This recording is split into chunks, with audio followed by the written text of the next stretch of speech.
Nunca ignores una nota de un extraño. Hace 3 días, una camarera que jamás había visto me deslizó un papel arrugado mientras mi esposo estaba en el baño. Decía, huye por la salida trasera. No mires atrás. Corrí, y lo que descubrí después me destroza hasta hoy. Mi nombre es Elena. Tengo 32 años. Y esta es la historia de cómo mi 10º aniversario de bodas casi se convierte en mi último día con vida. Pero no por un accidente. No por mala suerte. Sino porque el hombre con el que compartí una década entera, planeaba matarme esa noche. Y si no fuera por una mujer valiente que no me conocía de nada, ahora mismo yo no estaría aquí contándoles esto. Todo comenzó una semana antes del aniversario. Mi esposo Marcos llegó a casa más temprano que de costumbre. Traía flores. Rosas rojas. Mis favoritas. Me abrazó por la espalda mientras yo preparaba café y me susurró al oído, este año vamos a celebrar como se debe. 10 años juntos merecen algo especial. Yo sonreí. Me sentí amada. Porque honestamente, los últimos meses habían sido difíciles entre nosotros. Marcos trabajaba hasta tarde casi todos los días. Llegaba cansado. Casi no hablábamos. Y cuando lo hacíamos, todo terminaba en discusiones por cosas sin importancia. El dinero.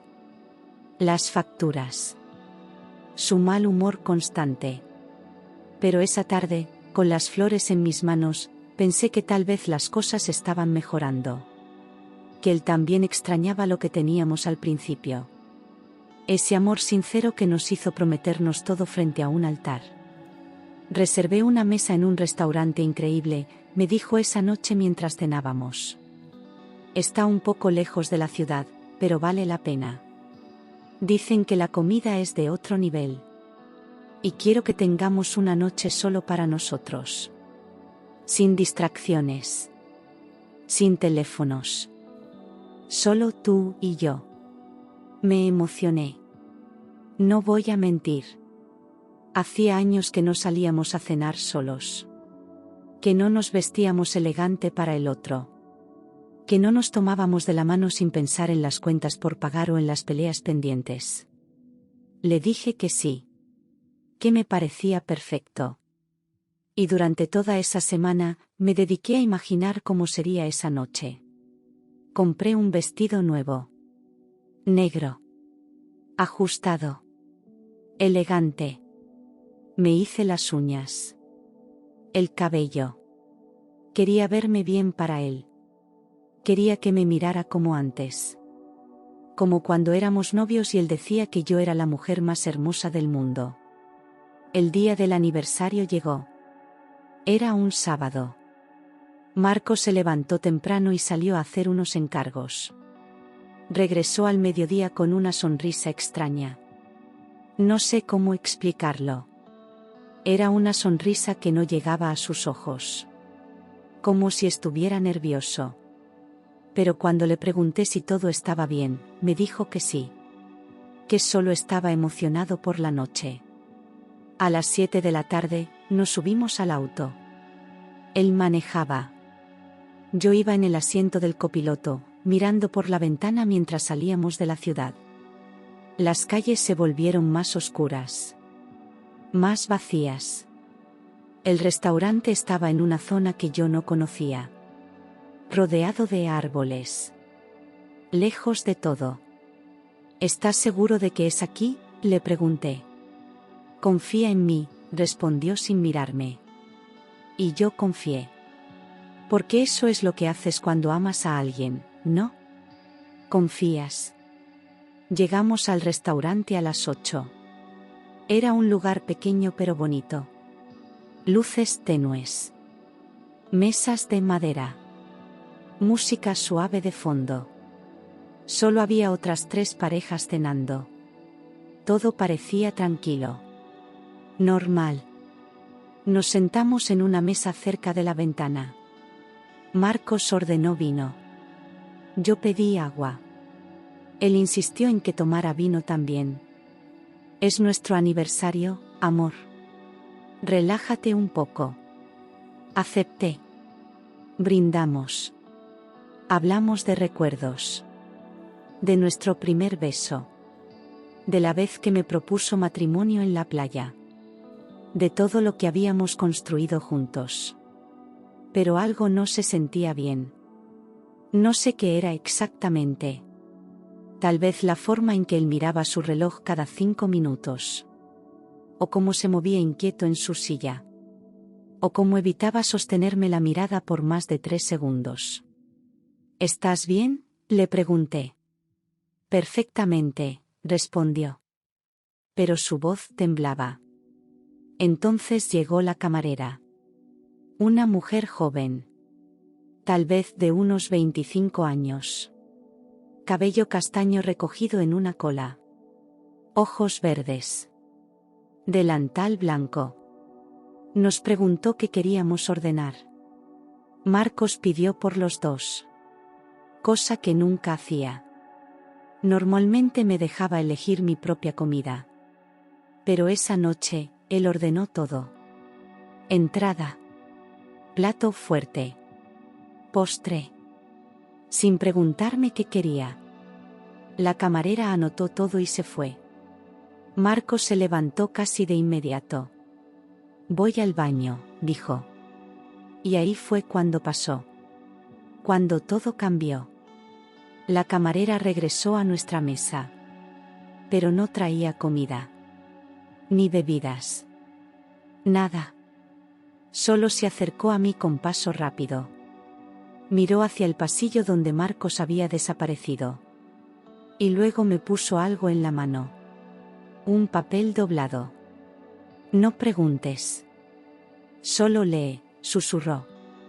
Y se fue. Mi corazón empezó a latir más rápido. Abrí el papel con manos temblorosas.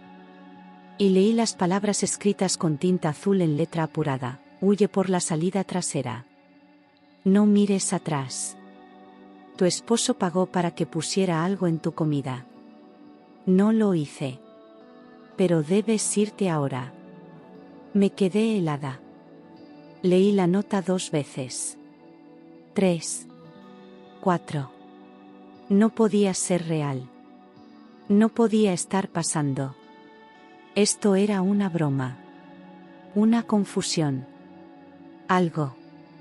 Pero luego miré hacia el pasillo. Y vi a Marcos saliendo del baño. Caminando hacia mí con esa sonrisa falsa. Y algo en mi interior me gritó que corriera. Así que lo hice. Me levanté de la silla tan rápido que casi la tiré. Agarré mi bolso. Y corrí hacia donde la camarera me había señalado con la mirada antes de irse. Una puerta al fondo del restaurante. Cerca de la cocina. Escuché a Marcos gritar mi nombre. Elena. ¿A dónde vas? No miré atrás. Empujé la puerta. Salí a un callejón oscuro. Hacía frío. Estaba lloviendo un poco. Corrí sin rumbo. Solo quería alejarme. Alejarme de él. Del restaurante. De todo. Mis tacones resbalaban en el pavimento mojado.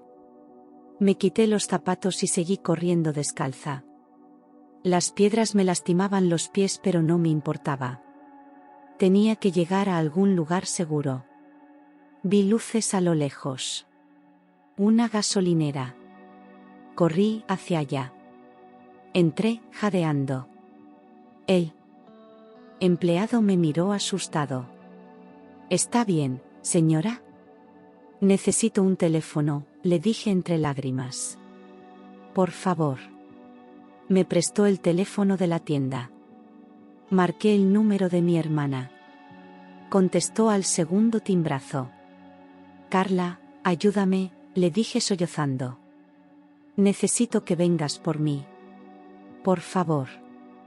Le di la dirección de la gasolinera. Me dijo que llegaría en 30 minutos. Me quedé ahí sentada en el piso. Temblando. Llorando. sin entender nada.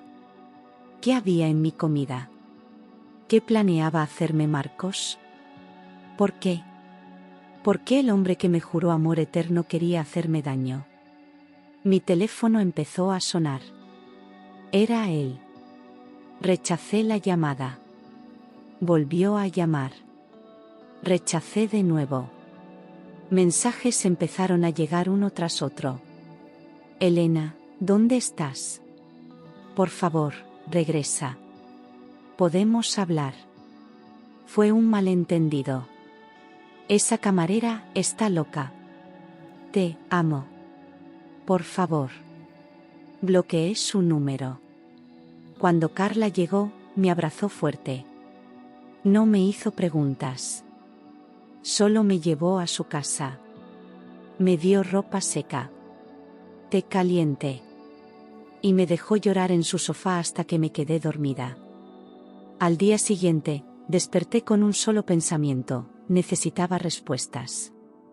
Necesitaba saber qué había planeado Marcos. Y necesitaba encontrar a esa camarera que me salvó la vida. Carla me acompañó de regreso al restaurante. Era de día. Todo se veía diferente bajo la luz del sol. Entramos. Le pregunté al gerente por la camarera que trabajaba la noche anterior. Describí cómo se veía.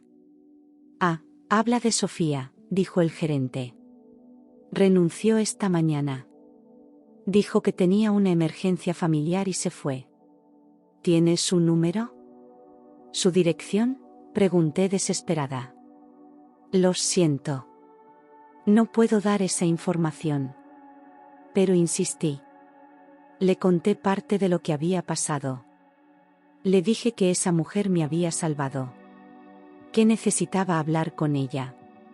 Finalmente, el gerente suspiró y me dio un número de teléfono.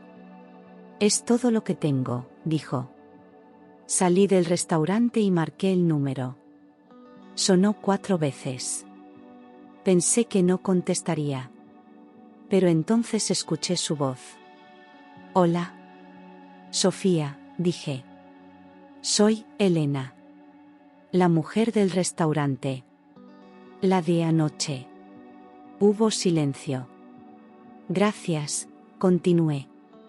No sé qué planeaba mi esposo, pero tú me salvaste. ¿Podemos hablar? Por favor. Necesito saber qué pasó. Otro silencio largo. Y luego, está bien. Nos vemos en 1 hora. Te mando la dirección. Nos encontramos en una cafetería del centro. Sofía llegó con capucha y lentes de sol. Se sentó frente a mí. Se veía nerviosa. Asustada. Tu esposo se me acercó hace 3 días, comenzó sin saludos. Yo estaba saliendo de mi turno en el restaurante cuando me detuvo en el estacionamiento. Me ofreció $5,000. $5,000. Mi corazón se detuvo. Me dijo que tú eras su esposa. Que llevaban años casados pero que el matrimonio estaba muerto. Que querían separarse pero que tú no aceptabas el divorcio. Que eras manipuladora. Controladora. Que lo amenazabas con quitarle todo si lo dejaba. Sentí náuseas. Nada de eso era cierto. Yo nunca había amenazado a Marcos con nada. Nunca hablamos de divorcio. Nunca. Me dijo que solo quería asustarte un poco, continuó Sofía. Que si ponía algo en tu comida para que te sintieras mal, tú finalmente aceptarías separarte. Me mostró un frasco pequeño. Me dijo que solo te haría sentir mareada. Náuseas. Nada grave. Y que a cambio, me daría el dinero en efectivo esa misma noche. ¿Y tú aceptaste? Pregunté con la voz rota. Al principio, sí, admitió. Y empezó a llorar. Necesito el dinero. Mi mamá está enferma.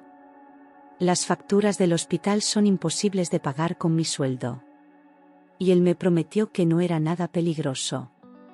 Solo un susto. Pero... ¿Pero qué? La presioné. Pero investigué el contenido del frasco, dijo entre sollozos.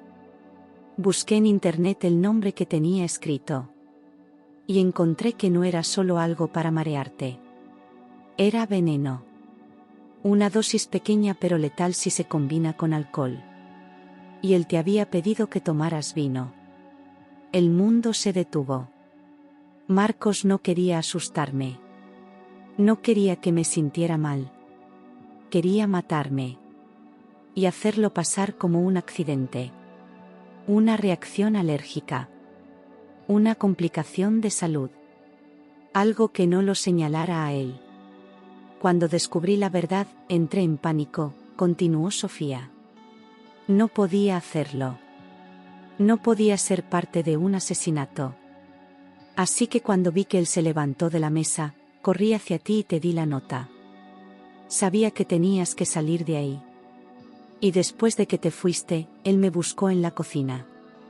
Me exigió saber dónde estabas. Me gritó. Me amenazó. Pero le dije que no sabía nada. Que tú solo te habías ido al baño. Eventualmente se fue. Y yo renuncié esa misma noche porque tenía miedo de que regresara. No podía respirar. Todo era real. Todo era verdad. El hombre con el que me casé. El hombre al que amé durante 10 años.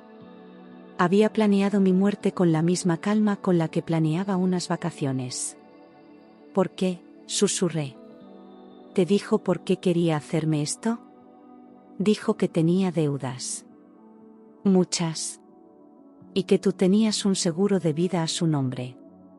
Que si morías, él podría cobrar el dinero y resolver todo. Y empezar de nuevo. Un seguro de vida. Lo habíamos sacado juntos hace 5 años. Era algo que su contador recomendó. Por si acaso, me dijo Marcos en ese momento. Para protegernos. Y yo firmé sin pensarlo 2 veces. Porque confiaba en él. Porque nunca imaginé que usaría eso en mi contra. Me levanté de la mesa. Le agradecí a Sofía. Le dije que lo que hizo fue increíblemente valiente. Y que por su culpa, yo seguía viva. Ella lloró. Yo lloré. Nos abrazamos como 2 extrañas que ahora compartían el secreto más oscuro. Luego fui directamente a la policía. Les conté todo. Presenté la nota. Les di el número de Sofía para que ella pudiera declarar. Les hablé del frasco que Marcos le había dado. De los mensajes que me envió después de que huí. De todo. Los policías tomaron mi declaración. Dijeron que investigarían. Que buscarían a Marcos. Que esto era intento de homicidio. Que había evidencia suficiente para arrestarlo. Y 3 días después, lo hicieron. Lo arrestaron en su oficina. Frente a todos sus colegas. Lo llevaron esposado. Y cuando los reporteros le preguntaron por qué lo hacían, él gritó que era inocente. Que yo estaba loca. Que todo era mentira. Pero no era mentira. Y él lo sabía. Encontraron el frasco en su auto. Exactamente donde Sofía dijo que estaría. Encontraron mensajes en su teléfono con un prestamista. Deudas de casi $200.000 por apuestas. Amenazas. Fechas límite. Y búsquedas en internet sobre venenos que no dejaran rastro. El caso fue a juicio. Yo tuve que testificar. Sofía también. Fue doloroso. Humillante. Tener que sentarme frente a un jurado y contar cómo el hombre que me prometió amor eterno intentó matarme por dinero. Marcos se declaró inocente. Dijo que todo era un malentendido. Que él solo quería asustarme porque yo era insoportable. Que nunca tuvo intención de matarme. Pero la evidencia decía lo contrario. El jurado lo encontró culpable. Intento de asesinato premeditado. Conspiración. Fraude. Le dieron 20 años de prisión. Cuando escuché el veredicto, no sentí alivio. No sentí justicia. Solo sentí vacío. Porque ese hombre que ahora iba a pasar 2 décadas tras las rejas era alguien a quien yo amé. Alguien con quien construí una vida. Alguien que alguna vez me hizo feliz. Y ahora todo eso era ceniza. Han pasado 6 meses desde esa noche. Desde la nota. Desde que corrí descalza bajo la lluvia. Desde que descubrí que mi matrimonio era una mentira. Me mudé a otra ciudad. Cambié mi número. Empecé terapia. Porque no puedes pasar por algo así y salir ilesa. Las pesadillas todavía vienen. El miedo a confiar en alguien de nuevo todavía está ahí. Pero estoy viva. Y eso es más de lo que hubiera podido decir si Sofía no hubiera sido valiente esa noche. Hablamos de vez en cuando. Ella y yo. Me cuenta cómo está su mamá. Yo le cuento cómo va mi terapia. Nos hemos vuelto amigas de una forma extraña. 2 mujeres conectadas por la peor noche de mi vida y el acto más valiente de la suya. Todavía me pregunto qué hubiera pasado si ella no hubiera investigado ese frasco. Si hubiera aceptado el dinero y puesto el veneno en mi comida. Si hubiera creído las mentiras de Marcos. Yo estaría muerta. Él estaría libre. Y nadie sabría la verdad. Pero ella decidió hacer lo correcto. A pesar del dinero que necesitaba desesperadamente. A pesar del riesgo. A pesar de todo. Y por eso, le debo mi vida. A veces la gente me pregunta si todavía creo en el amor. Si todavía creo en el matrimonio. Si todavía creo que puedes confiar en alguien completamente. Y honestamente, no lo sé. Porque pensé que conocía a Marcos. Pensé que él jamás me haría daño. Y estaba completamente equivocada. Pero lo que sí sé es esto: hay personas buenas en el mundo. Personas que harán lo correcto incluso cuando les cueste todo. Personas como Sofía. Personas que salvarán a un extraño sin esperar nada a cambio. Y mientras esas personas existan, todavía hay esperanza. Marcos me escribió una carta desde la prisión hace un mes.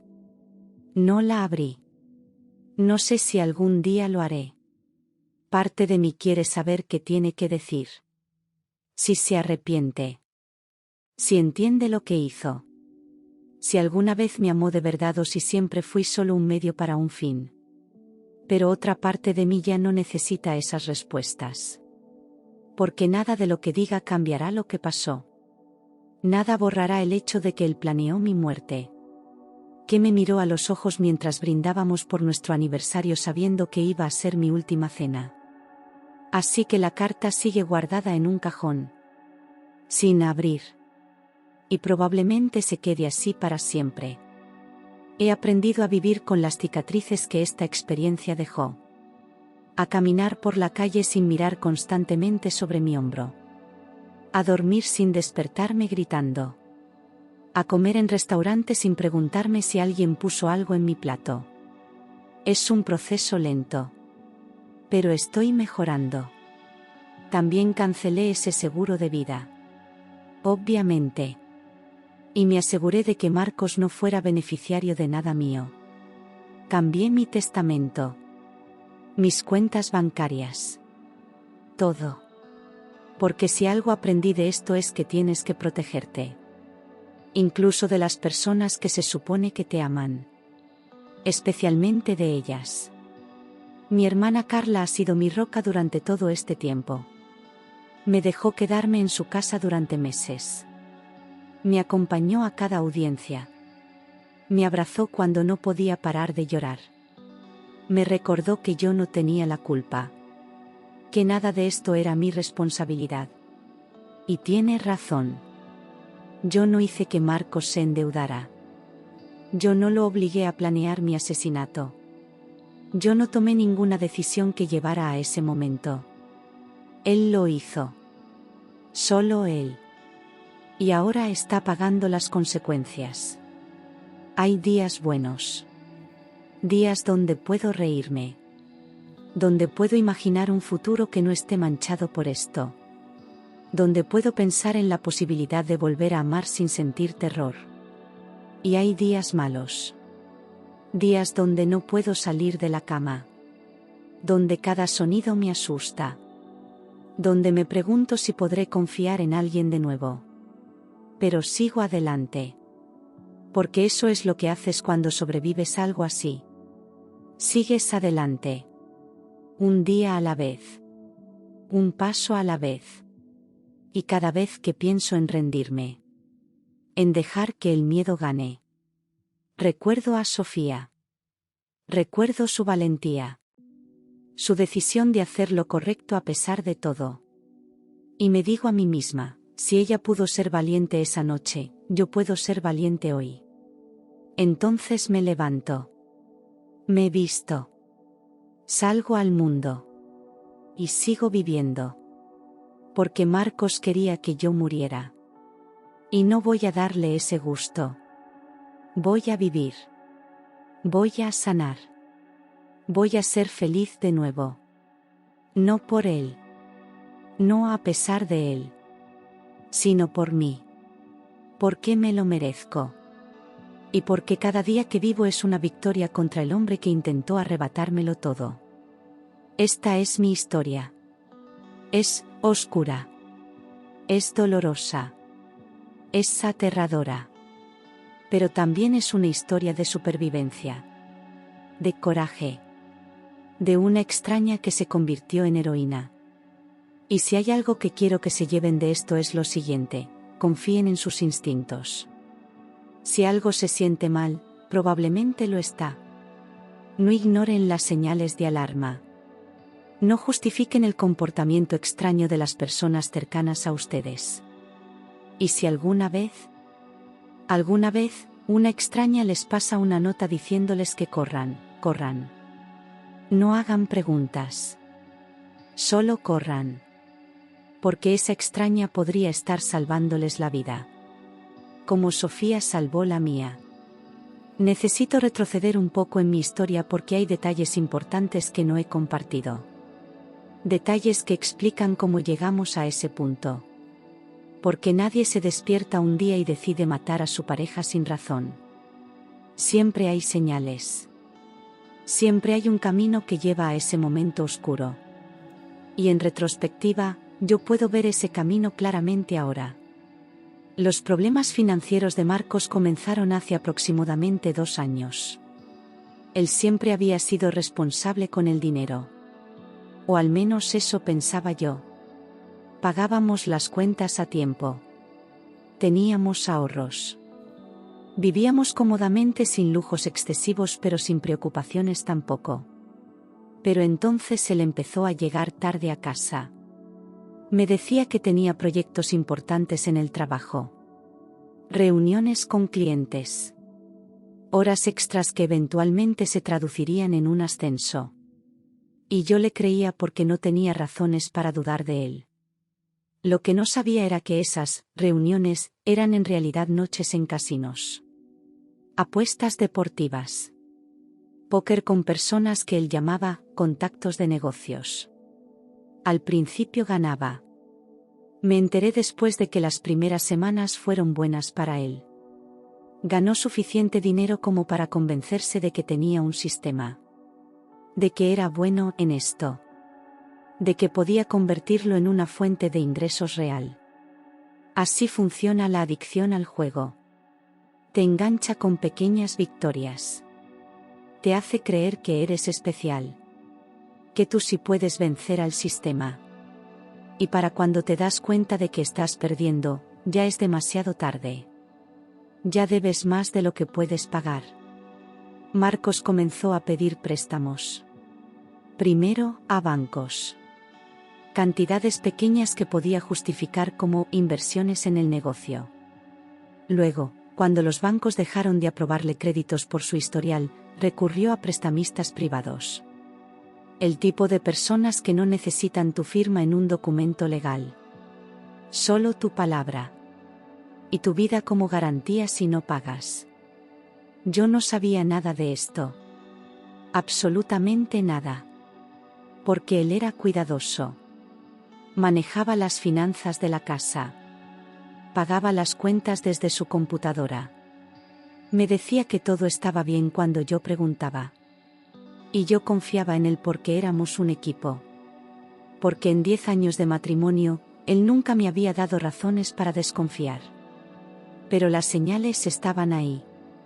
Si hubiera prestado más atención, las habría visto. Los cambios de humor repentinos. Un día estaba feliz, casi eufórico. Al siguiente estaba irritable, gritándome por cosas insignificantes como dejar un plato en el fregadero o llegar 5 minutos tarde a casa.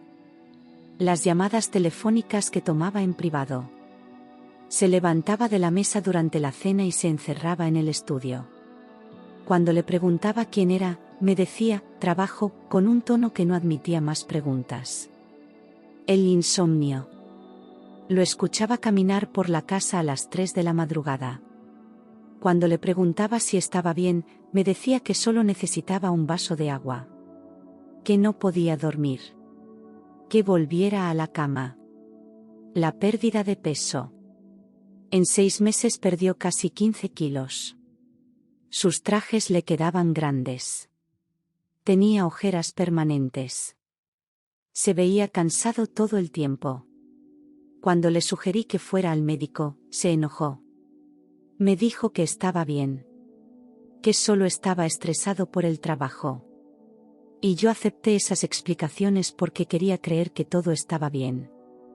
Porque enfrentar la verdad significaba admitir que algo estaba terriblemente mal en nuestro matrimonio. Y no estaba lista para eso. Ahora sé que durante esos meses, Marcos estaba desesperado. Las deudas crecían cada semana. Los prestamistas empezaban a amenazarlo. Primero con palabras. Luego con acciones. Le rompieron el espejo del auto una noche. Otro día encontró una nota en el parabrisas que decía, te estamos vigilando. Él me ocultó todo. Dijo que habían sido vándalos. Que eran coincidencias. Que no me preocupara. Pero él sí estaba preocupado. Estaba aterrorizado. Y las personas aterradas toman decisiones desesperadas. Después del juicio, cuando su abogado presentó evidencia durante el caso, vi los estados de cuenta bancarios. Las transferencias. Los préstamos. Todo estaba ahí. Negro sobre blanco. $200.000 en deudas acumuladas en menos de 2 años. $200.000 que él nunca mencionó. Que ocultó perfectamente mientras yo vivía mi vida pensando que todo estaba bien. Y el seguro de vida que teníamos a mi nombre era por exactamente $300.000. Suficiente para pagar todas las deudas y dejarle algo extra para empezar de nuevo.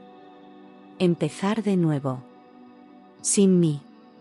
Esa era su solución. No divorcio. No terapia de pareja.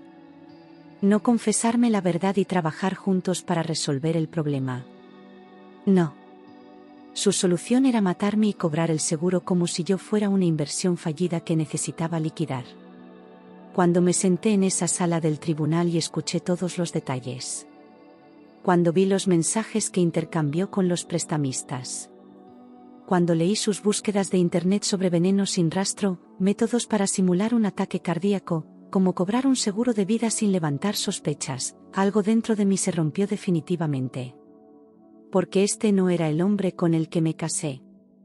O tal vez sí lo era, y yo nunca lo conocí realmente. No sé qué es peor.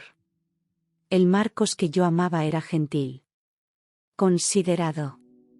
Me traía café a la cama los domingos. Me escribía notas cursi y las dejaba en mi almuerzo para que las encontrara durante el trabajo. Me abrazaba cuando lloraba y me decía que todo estaría bien. ¿Ese hombre existió alguna vez? ¿O siempre fue una máscara? ¿Una actuación que mantuvo durante 10 años hasta que ya no le fue conveniente? Mi terapeuta dice que probablemente él sí me amó en algún momento. Que las personas pueden cambiar cuando están bajo presión extrema. Que la adicción y la desesperación pueden transformar a alguien en algo irreconocible. Pero honestamente, eso no me consuela. Porque al final, sin importar cuánto me haya amado antes, cuando tuvo que elegir entre mi vida y su propia conveniencia, eligió su conveniencia. Y eso es algo que nunca podré perdonar. Después del veredicto, la familia de Marcos intentó contactarme. Su madre me llamó llorando. Me suplicó que retirara los cargos. Que le diera otra oportunidad. Que él estaba arrepentido. Que esto lo estaba destruyendo. Tuve que colgar. ¿Por qué? ¿Qué se supone que debo hacer con eso? ¿Sentir lástima por el hombre que planeó mi asesinato? ¿Preocuparme por cómo está llevando la prisión cuando yo apenas puedo dormir sin pesadillas? Su hermano me envió un mensaje furioso. Me acusó de arruinar la vida de Marcos. De ser vengativa. De no entender que él solo estaba asustado y cometió un error. Un error. Eso es lo que llamó al intento de asesinato premeditado. Un error. Bloqueé a toda su familia. Cambié mi número nuevamente. Porque no les debo nada. No les debo explicaciones. No les debo perdón. Lo único que me debo a mí misma es sanar. Y no puedo hacer eso si estoy rodeada de personas que minimizan lo que pasó.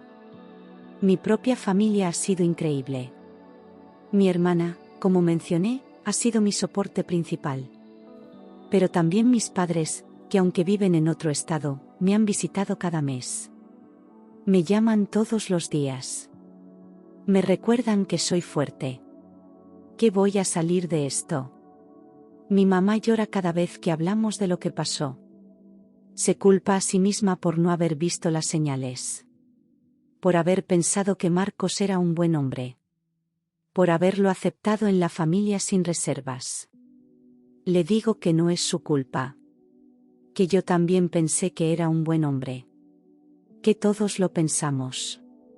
Que él era muy bueno engañando. Mi papá, por otro lado, está furioso. Dice que si lo ve alguna vez, no responde por sus acciones. Que quiere hacerlo sufrir como él me hizo sufrir a mí. Le pido que no hable así. Que la venganza no soluciona nada. Pero entiendo su rabia. Yo también la siento. Algunos días la rabia es todo lo que siento. Me despierto y estoy furiosa. Furiosa con Marcos por hacerme esto. Furiosa conmigo misma por no haberlo visto venir. Furiosa con el mundo por permitir que cosas así pasen. Otros días solo siento tristeza. Una tristeza profunda y pesada que me hace querer quedarme en cama todo el día. Llorar hasta quedarme sin lágrimas. Preguntarme por qué me pasó esto a mí. Y luego hay días donde siento nada. Solo vacío. Como si todas las emociones se hubieran agotado y lo único que queda es un cascarón de quien solía ser. Mi terapeuta dice que todo esto es normal. Que estoy atravesando duelo. No solo por el final de mi matrimonio, sino por la muerte de la persona que pensé que era Marcos. Por la muerte de la vida que creí que tenía. Por la muerte de mi propia inocencia y confianza. Es un proceso, me dice. Y no hay una línea de tiempo establecida. Podría tomarme meses. Años. Tal vez toda la vida. Pero cada día es un paso. Cada día que me levanto y sigo adelante es una victoria pequeña. He vuelto a trabajar. Soy maestra de primaria. Amo mi trabajo porque me permite enfocarme en algo más allá de mi propio dolor. Los niños no saben lo que pasó. Para ellos, solo soy la señorita Elena que les enseña matemáticas y les lee cuentos. Y en ese salón de clases, por unas horas al día, puedo pretender que soy solo eso. Una maestra. No una sobreviviente. No una víctima. Solo una persona normal haciendo su trabajo. Mis colegas saben lo básico. Que me separé de mi esposo. Que fue una situación difícil. Pero no conocen los detalles y no preguntan. Por lo cual estoy agradecida. No quiero ser la mujer cuyo esposo intentó matarla para el resto de mi vida. No quiero que esa sea mi identidad. Mi historia. Quiero ser más que eso. Quiero que mi vida signifique más que este capítulo oscuro. Así que estoy reconstruyendo. Lentamente. Dolorosamente. Pero lo estoy haciendo. Compré un apartamento pequeño. Solo para mí. Lo decoré exactamente como quiero sin tener que pedir la opinión de nadie. Adopté un gato. Se llama Bruno y es el compañero más confiable que he tenido en mucho tiempo. Volví a pintar. Solía hacerlo cuando era adolescente, pero lo dejé cuando me casé porque Marcos decía que hacía desorden. Ahora mi apartamento tiene un rincón solo para mis lienzos y pinceles. Y pinto cada vez que las emociones son demasiado para expresarlas con palabras. También empecé a hacer ejercicio. No porque quiera verme de cierta manera, sino porque físicamente liberar energía me ayuda a calmar la mente. Camino todas las mañanas antes del trabajo. A veces corro. El movimiento me mantiene cuerda. Y poco a poco, estoy aprendiendo a confiar de nuevo. No completamente. Probablemente nunca volveré a confiar con la misma ingenuidad de antes. Pero estoy aprendiendo que no todas las personas son como Marcos. Que hay bondad real en el mundo. Como Sofía. Como mi hermana.